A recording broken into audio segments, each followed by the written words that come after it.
O São Paulo já liberou 10 atletas e tem mais 3 de saída. Quanto o tricolor já economizou? No vídeo de hoje do canal do Nicola te apresento todas as cifras.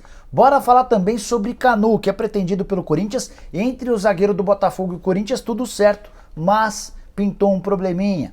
Bora falar também a respeito de Pity Martinez, argentino, que já foi especulado em vários clubes por aqui, no Palmeiras, no Atlético Mineiro, no Flamengo, no Corinthians. Tem alguma chance de o Pity jogar no Brasil em 2022?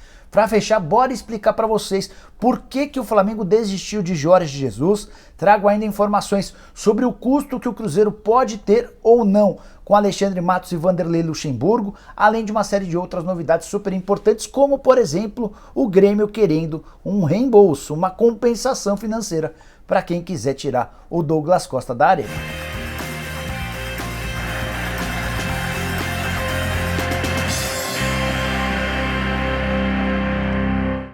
Fala aí pessoal, sou o Jorge Nicola, bem-vindos a mais um vídeo do canal, bem legal ter vocês por aqui. Antes de passar todas as informações, deixa eu só me apresentar, sou o Jorge Nicola, jornalista esportivo, e por aqui tenho a missão de tentar deixar todos vocês super bem informados sobre as coisas do futebol. Não me acompanha, ainda não é inscrito, aperta esse botãozinho vermelho de inscreva-se para saber as últimas do mercado, negociações, bastidores, finanças e muito mais. Bom, bora começar o vídeo pedindo para você deixar like e passando uma última dica super importante. Quero contar que todo esse conteúdo é um oferecimento de Betano, a casa de apostas esportivas que patrocina o Atlético Mineiro e o Fluminense. E os caras lançaram uma promoção muito legal, com prêmios espetaculares, especialmente para o torcedor do Atlético Mineiro. Quer ver? Camisa oficial do Galo, autografada por jogadores e usada pelos atletas do Galo. Tem mais, produtos oficiais, uma participação no programa Galo na Veia na categoria preto durante um ano, visita ao centro de treinamento com direito a conhecer todas as instalações e almoçar com os atletas do Galo. Quer mais? Você vai ainda poder participar e visitar Belo Horizonte por 3 dias com tudo absolutamente pago. Se interessou, né? Então entre agora mesmo no link que eu vou deixar no comentário fixo, acesse o site da Betano, faça seu cadastro e clique em missões para entrar na The Betano Effect, promoção que começou na última segunda-feira e só termina no dia 27 de dezembro. Bora explicar sobre as regras dessa brincadeira. Para participar você precisa fazer uma aposta de no mínimo R$30 com odds iguais ou superiores a R$1,50. A aposta vencedora com as maiores odds será a premiada. Tenho certeza que você se animou, né? Então bora participar agora mesmo? Agora sim, bora começar o tradicional giro de notícias e a primeira informação vem da China. Moisés, ex-Palmeiras, que inclusive foi especulado para voltar ao Brasil, acaba de se sagrar campeão chinês. O time dele, o Shandong Luneng, que agora mudou de nome e passou a se chamar Shandong Taishan, se tornou campeão chinês da temporada. Já havia conquistado na época passada, com o Roger Guedes em campo, a Taça da China, agora ganhou o campeonato chinês e vai ter a oportunidade no dia 9 de janeiro de reconquistar ou conquistar o bicampeonato da Taça da China. Moisés tem contrato somente até a metade do ano, mas já existe uma negociação para que ele prossiga por lá. Bora falar agora sobre Gilberto, que já foi alvo de especulações em vários clubes brasileiros. Os mais interessados hoje são o Ceará e o Fortaleza. Mas o Gilberto tem uma proposta do Al Nassr dos Emirados Árabes Unidos. O staff do Gilberto disse que topa fazer acordo desde que o vínculo seja de 30 meses, ou seja, 2 anos e meio, com salários bem acima do praticado na nossa realidade financeira no Brasil. Bora contar também que o Internacional fechou com Alexander Medina, técnico novo ainda. Ele estreou em 2018 pelo Nacional do Uruguai e trabalha desde 2019 no Talleres. Recentemente já havia se anunciado que ele não ficaria no Talleres. O Internacional tentou a contratação do Paulo Sousa, acabou perdendo essa dividida com o Flamengo e optou pelo treinador uruguaio, que fez muito bom trabalho, especialmente no Talleres. Chega por uma temporada prorrogável por mais uma, de acordo com metas estabelecidas no contrato. Bora falar agora sobre Jorge Jesus. Por que o Flamengo desistiu de contratar o Mister tão perto de um jogo que pode determinar a saída do treinador? Na próxima quinta-feira, no Estádio do Dragão, na cidade do Porto, tem Porto e Benfica, jogo do Campeonato Português. A última derrota na quinta-feira passada foi pela Taça de Portugal, o Benfica foi eliminado. Se perder mais uma vez para o Porto, vai ver o rival abrir 7 pontos de vantagem no Campeonato Português. O Sporting também pode abrir essa diferença e aí dificilmente o Benfica vai brigar pelo título do Campeonato Nacional. Pessoas próximas ao JJ estão convencidas de que uma derrota na quinta-feira determina a demissão do Jorge Jesus. Mas então por que o Flamengo, que esperou até agora, decidiu-se por contratar o Paulo Souza e não aguardou mais uns dias em relação ao Jorge Jesus? A informação que eu obtive com uma fonte minha dentro do Flamengo é que em momento algum o Jorge Jesus se mostrou decidido a trabalhar no Flamengo. Ele sempre hesitou. Existiram conversas, existiu inclusive uma reunião ao longo da semana passada e o JJ, por mais que tenha carinho com o Flamengo, com o torcedor, ele sempre mostrou alguma hesitação, preocupação com o que pode acontecer, com todo o moral que ele tem no Flamengo. Exatamente o contrário da situação vivida com o Paulo Souza. No primeiro contato dos dirigentes do Flamengo com o Paulo Souza, o treinador da seleção polonesa sempre se mostrou muito disposto a trabalhar no Flamengo. Inclusive assegurando que vai resolver o problema da multa rescisória, garantindo que aceitaria um salário de R$1 milhão por mês, bem inferior ao que pediria o Jorge Jesus, enfim. Por conta de uma série de circunstâncias, o Flamengo optou, mesmo a 4 dias da chance de o JJ ser demitido, a fechar com o Paulo Souza. Algo que rendeu inúmeras críticas dos torcedores em relação ao Marcos Braz, ao Bruno Spindel e Companhia Limitada. Só antes de mudar de assunto, contar um bastidor. Paulo Souza se tornou desertor na Polônia. Tem até uma capa de um jornal por lá que trata o técnico português dessa maneira. E o Lewandowski, que é o craque da seleção polonesa, também não gostou da forma como o Paulo Souza saiu. De acordo com a assessora dele, a frase é a seguinte, abre aspas: "O Robert está chocado e surpreso com as opções do técnico Souza. Clima para ele está péssimo, o pior possível. Acho que ele nunca mais vai poder pisar na Polônia." Sobre a multa rescisória que ainda impede o acordo, tem um ex-presidente da Federação Polonesa que foi o responsável pela contratação do Paulo Souza. Ele assegura que não tem multa rescisória nenhuma, que esses 300 mil euros divulgados pela Polônia não existem.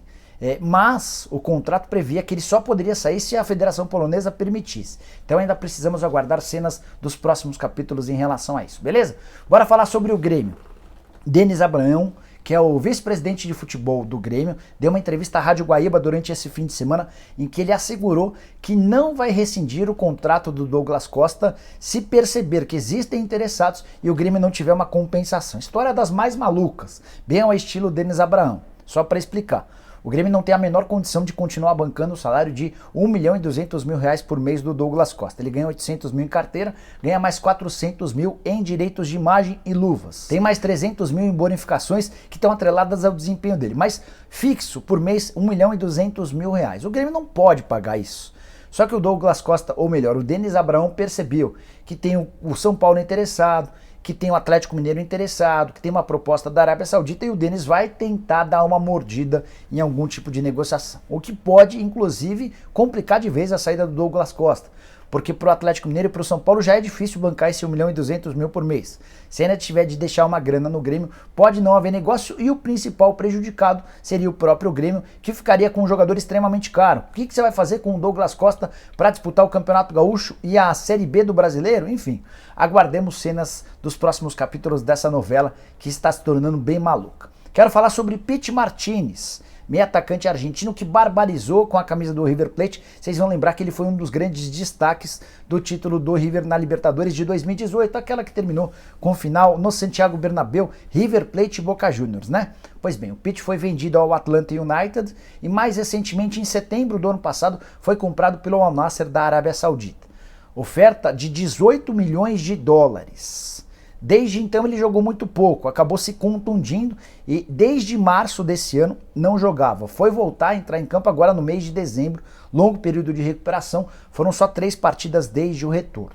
E o Pity tem sido especulado em alguns clubes brasileiros. O Palmeiras, o Atlético Mineiro, o Flamengo, o Corinthians e até o Internacional, em algum momento nos últimos anos, tiveram seu nome vinculado, especulado com o Pity Martinez. Entrei em contato com um jornalista que cobre muito de perto os clubes da Arábia Saudita. E esse jornalista assegurou que não existe a menor possibilidade de o Pity Martinez deixar o Al Nassr tão cedo. O contrato é dos mais longos, o investimento foi gigante e os caras querem recuperar esse investimento colocando o Pity Martinez para jogar. Além dos $18 milhões pagos ao Atlanta United, Esse jornalista me contou que o Al Nassr desembolsou 15 milhões de dólares com o Pete Martinez como prêmio pela assinatura do contrato. Isso não é salário. Isso foi um prêmio para que ele assinasse o contrato e essa grana é diluída ao longo do tempo de vínculo. Ou seja, o que o Pete Martinez ganha na Arábia Saudita está muito fora da nossa realidade. 15 milhões de dólares hoje equivalem a 85 milhões de reais. Então, se você em algum momento leu ou ouviu que o Pete Martinez pode ser contratado pelo seu time, é melhor tirar o cavalinho da chuva. Atleta que com a camisa do Atlanta United disputou 51 jogos e marcou 9 gols. Bora falar sobre o Cruzeiro na live desse domingo, inclusive agradecer, foram mais de 10 mil espectadores simultâneos. Novo recorde para as lives de domingo, a gente agradece demais. Nessa segunda-feira tem programa do Nicola a partir das 7 da noite, tá? Conto com a presença de todos vocês, teremos convidados bem legais. Bom, na live desse domingo me perguntaram sobre a possibilidade de o Cruzeiro precisar ressarcir o Alexandre Matos e o técnico Vanderlei Luxemburgo, até porque o Matos e o Luxemburgo tinham um acordo para se tornarem funcionários do Cruzeiro até 2023. Fui checar com uma pessoa da minha confiança, próxima aos dois, ao Matos e ao Luxemburgo, para saber se eles têm como cobrar alguma indenização, se eles têm como fazer alguma cobrança em relação ao Cruzeiro pelo eventual desligamento. O Matos já de fato fora, o Vanderlei Luxemburgo a gente ainda não tem uma definição, mas existem fortes rumores de que o Luxa também não fica no Cruzeiro de Ronaldo Fenômeno. A boa notícia pro torcedor cruzeirense é que nem Matos nem Luxemburgo vão ter qualquer ônus ao clube. Os acordos deles com o presidente Sérgio Rodrigues foram acordos verbais, não há nada assinado, ou seja, o Matos e o Luxemburgo não tem como cobrar qualquer quantia. O Matos ficaria no Cruzeiro até 2023, mesmo período acertado por Vanderlei Luxemburgo com o atual presidente Sérgio Rodrigues, que passou a ter um papel bem menos importante a partir do momento da compra. Hoje quem manda no Cruzeiro é o Ronaldo Fenômeno e as pessoas que ele decidiu indicar, uma delas o Paulo André. Só mais uma notícia importante sobre o Cruzeiro. Também durante esse domingo na live, perguntei ao Pedro Mesquita, que é o diretor da XP, responsável por intermediar o acordo do Ronaldo com o Cruzeiro, se ele sabia alguma coisa sobre Alexandre Pássaro e também Fernando Diniz. Pássaro cotado, especulado para ser o novo diretor executivo de futebol, Fernando Diniz para assumir a condição de técnico. E o Pedro me assegurou que em momento algum ouviu o nome da dupla vinculada aos planos do Ronaldo Fenômeno. Pedro já teve acesso a alguns dos nomes que interessam, pessoas que poderiam comandar o Cruzeiro a partir de 2022, e nem o Pássaro, nem o Diniz fazem parte. Aguardemos cenas dos próximos capítulos. De qualquer forma, a notícia é boa, porque começar a temporada na Série B com Fernando Diniz e Alexandre Pássaro seria dose de elefante. Bora falar agora sobre outra informação exclusiva, hein? Contei para vocês ao longo da semana passada que o Canu, zagueiro do Botafogo, havia dito sim à proposta do Corinthians. Salário, tempo de contrato, luvas, tudo acertado. O Corinthians também havia chegado a um acordo com os representantes, com os empresários do Canu, em relação ao pagamento de comissões. Faltava o principal, o acordo com o Botafogo, que é dono dos direitos econômicos do atleta. O Corinthians fez uma série de concessões. Topou pagar uma pequena quantia em dinheiro, topou emprestar um jogador ao Botafogo durante uma temporada e ainda abriria a mão do pagamento de uma dívida que o Botafogo tem com o Timão, referente ao empréstimo de 3 atletas. Vocês vão lembrar que o Jean, o Moisés e o Iago foram emprestados do Corinthians ao Botafogo e o Botafogo nunca pagou a dívida pelo empréstimo. Então todo esse pacote seria resolvido com a transferência do Canu do Botafogo para o Corinthians. Mas, porém, contudo e todavia, como contei para vocês durante a sexta-feira passada, o Botafogo já tem um novo dono, John Textor, investidor americano, dono de um caminhão de dinheiro. E o Textor mandou suspender todas as negociações, incluindo a do Canu. Ele quer avaliar, quer entender e já cogita inclusive manter o Canu, ainda que o Botafogo perca o atleta de graça. Vale lembrar que o Canu tem só mais um ano de vínculo com o Botafogo, até 31 de dezembro de 2022, e já deixou bem claro que se não for vendido agora, ele não renova o seu contrato, podendo assim assinar um pré-contrato com qualquer outro clube a partir da metade do ano, se mudando de graça para o clube que ele escolher a partir de janeiro de 2023. Esse vai ser o risco que o John Textor e que o Botafogo vão correr. Nesse momento as negociações entre Corinthians e Botafogo estão finalizadas. O Botafogo disse não à oferta do Corinthians, não quer negociar o zagueiro de 24 anos de idade, que foi titular absoluto ao longo da temporada. A justificativa é de que esse novo dono não quer fazer negócio às pressas, ele vai dar uma estudada, vai avaliar o elenco e pretende ter atletas jovens. Essa é outra revelação que eu consegui com o Pedro Mesquita, o diretor da XP. Eu perguntei qual que vai ser o perfil de atletas que o Botafogo vai contratar.